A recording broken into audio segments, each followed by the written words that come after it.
Are you trying to use the front door? Who do you think you are? I shuddered to hear the voice of my mother-in-law. It was not the first time she had spoken to me like that. Ever since I got married and moved in with her, I had to endure her verbal abuse day in and day out. That day, her bullying didn't stop. People like you should use only the back door. Wait, I will get you a doghouse. You can live in it. Please, Kathy, you can't be serious. I don't like it when you call me by my first name. It gives me the chills. You and I are like mistress and servant. Get it? If I tell you to eat a piece of trash on the street, you put it in your mouth. No way. Go and take care of the garden now. It's colder than usual today, but a slip would be more than enough for you to wear. I won't allow you to come inside until it's clean. I began to tend to the garden as she ordered me to do. It was sub-zero outside. My arms and legs were shivering. My cheeks ached from the north wind. My whole body was shaking so badly, and my consciousness was fading. I can't take it anymore. Just when I was about to faint. Hey, are you okay? A warm voice I hadn't heard in a while echoed in my ears. My name is Lauren. My life in hell began with the passing of my mother. Mom. As she lay in bed, she didn't answer my call anymore. The sudden stroke was discovered too late, and the best treatment at the hospital could not save her. She was 48 years old. She died too young. I heard people around me whispering that she must have been overworked. She raised me as a single mother. My father walked out on her shortly after I was born.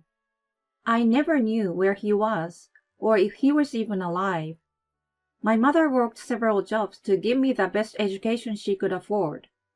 I always wanted to repay her for her hard work, so I studied hard and got a good job at a major telecommunications company. I worked hard for 3 years. When I was finally able to support her financially, I met Nathan, who later became my husband. We worked in different departments of the same company. He was one of the best salesmen, always bringing in results. When he approached me, I immediately fell for him. His success at work was appealing, but more than that, I was attracted by his sweetness. I have been somewhat distrustful of men because of my father, but he dispelled my prejudice. Let's get married. When he mentioned it, I agreed in a heartbeat. I was in love with him, and my mother had been waiting for us to get married for a long time. She wholeheartedly wished me the happiness she couldn't have for herself.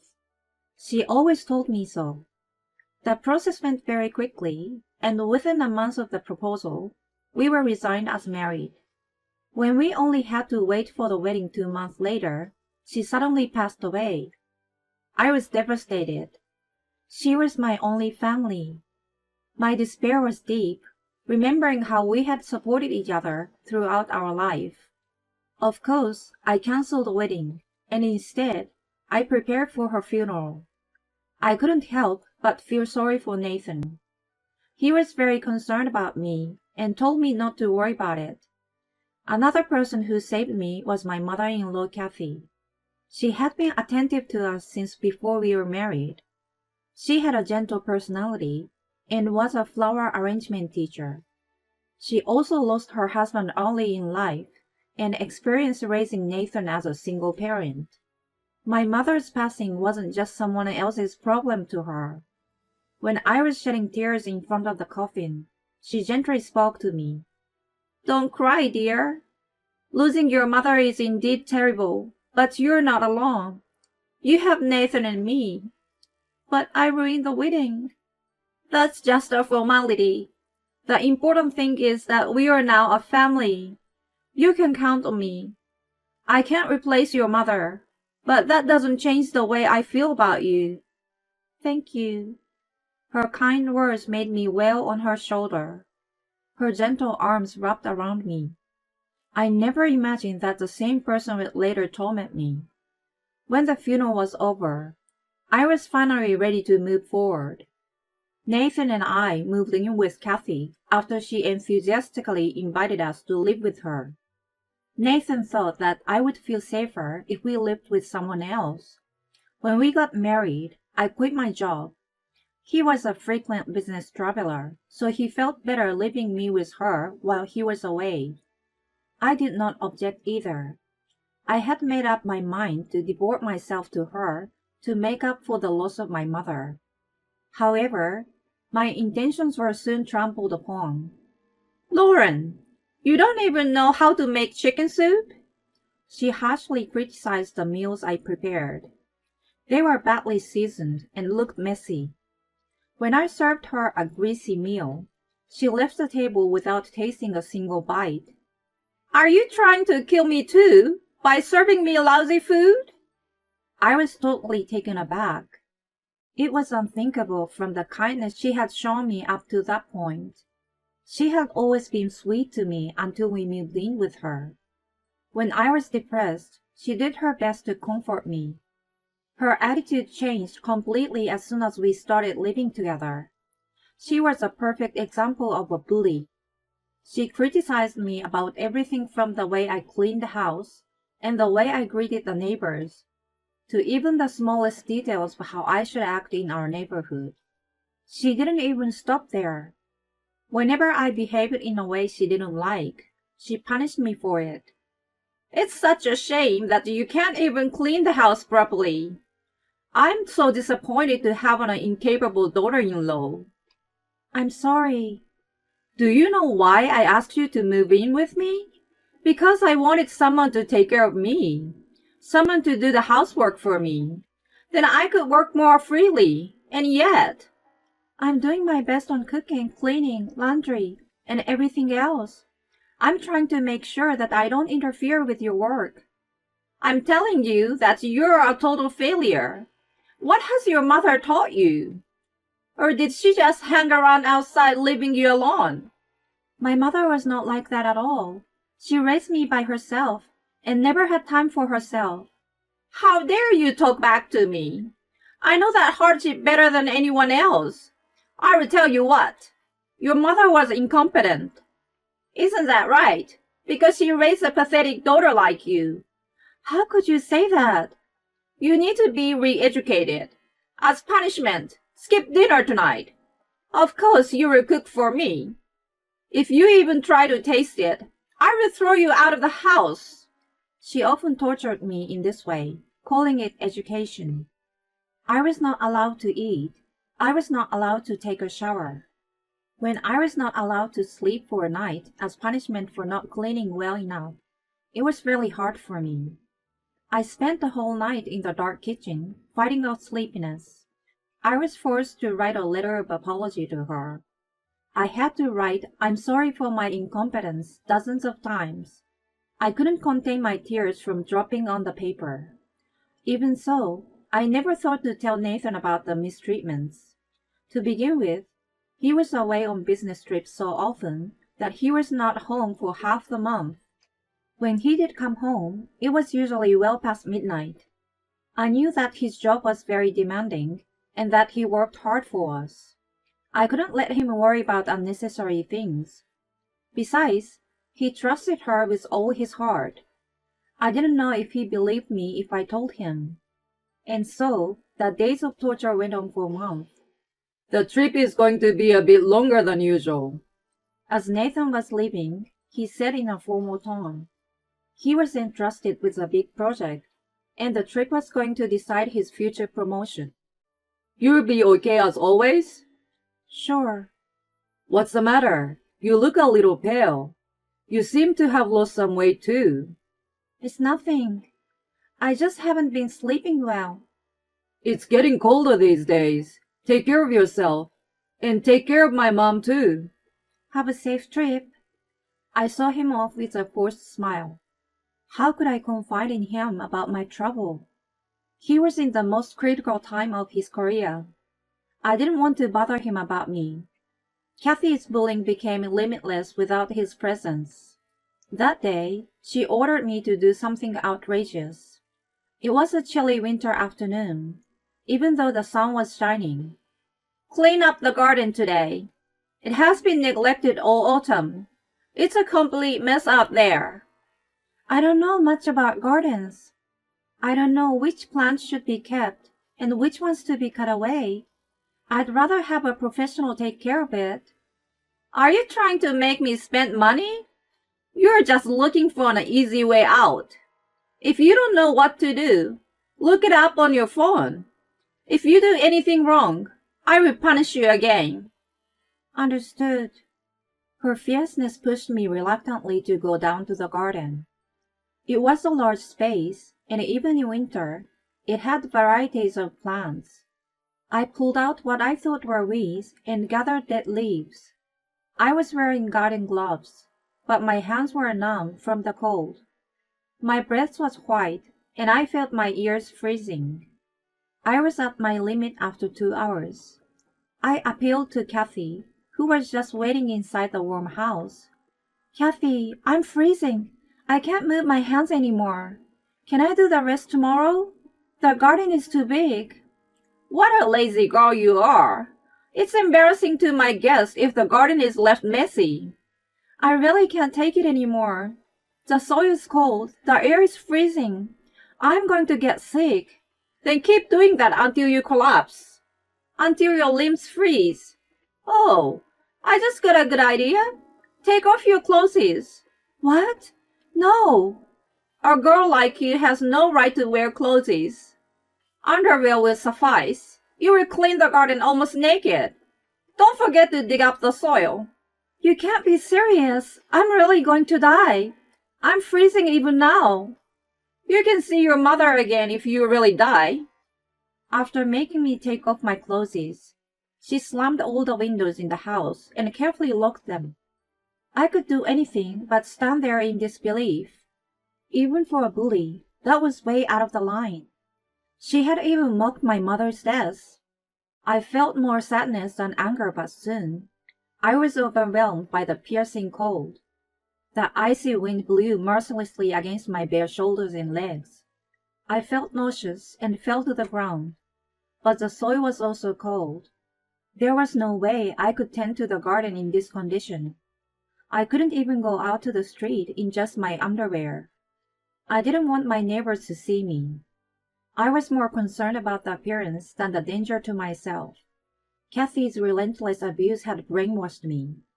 I was incapable of making normal human judgments and was reduced to a slave who obeyed her orders. As the sun went down, the cold outside became increasingly severe. The evening passed and night fell. I was still not allowed in the house and sat in a corner of the garden, losing the energy to even shiver. I put my hand on my shoulder, which was probably turning pale. I realized that I had lost all feeling in my hands. My head was starting to get foggy. I called out to my mother and finally collapsed to the ground. I didn't know how long I had been out. When I gained consciousness, I saw Nathan's face in front of me. It seems that he was holding me in his arms. The temperature of his hand faintly warmed my skin. My frozen lips barely moved. Honey? What are you doing outside? You're almost naked. What about your business trip, your important work? I will get to that later. I've got to get you inside.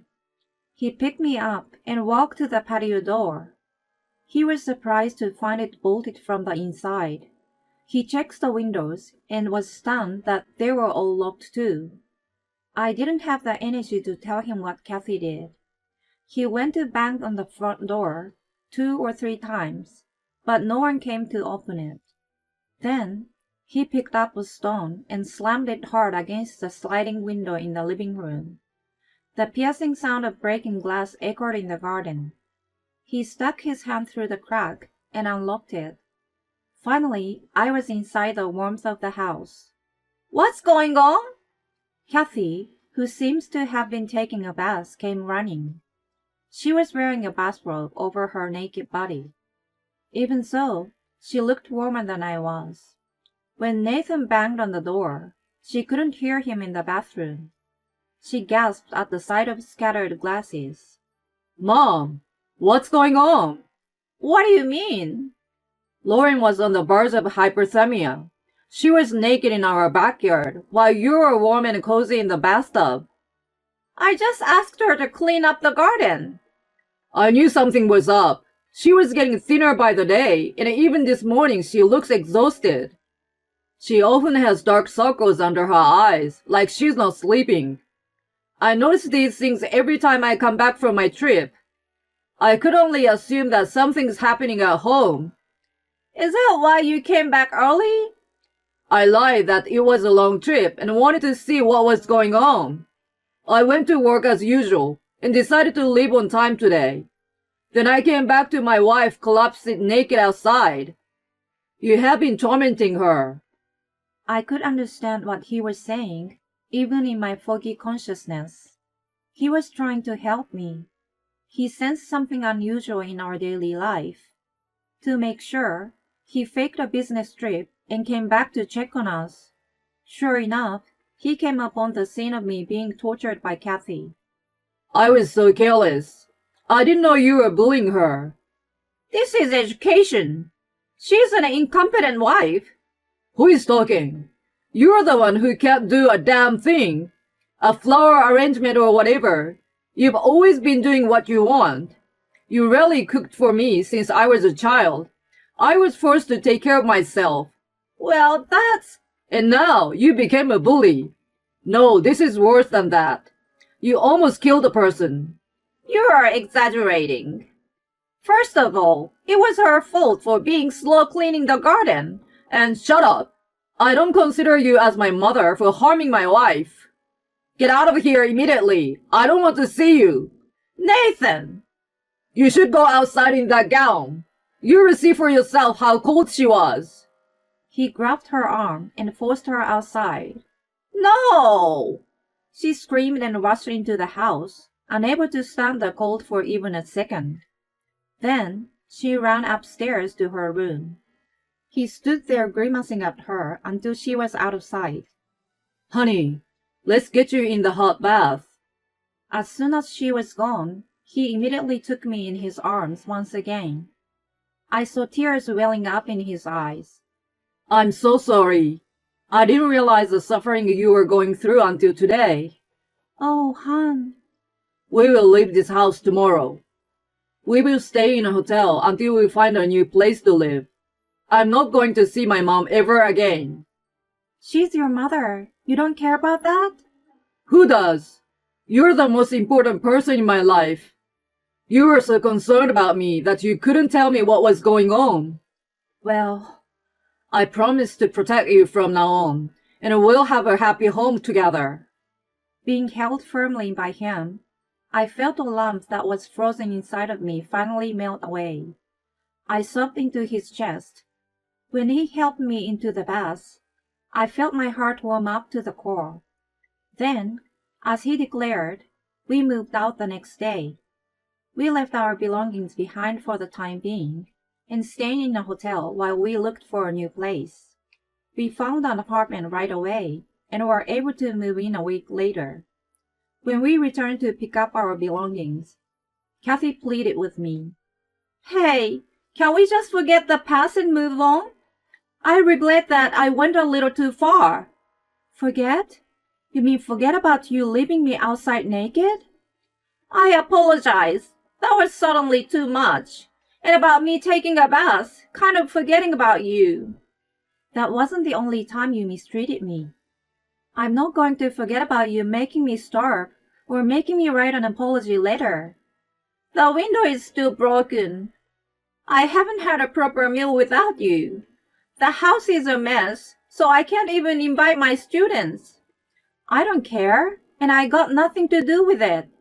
Why don't you clean it yourself? You seem to still care about your reputation, but I've told the neighbors what you have done to me. I took pictures of a broken window and sent them to the right people. I also have a copy of an apology letter I was forced to write. Why did you do that? It's going to be very difficult to keep your head high in the neighborhood from now on. And your classes, I hope there still are students who want to learn from a teacher whose hobby is to bully people. I turned my back to her after saying all I wanted. She fell to her knees and couldn't say anything other than, "Oh no, oh no." I felt somewhat relieved, finished my business quickly, and returned to my new apartment. There I was starting a new life with Nathan. I hoped to create a loving home,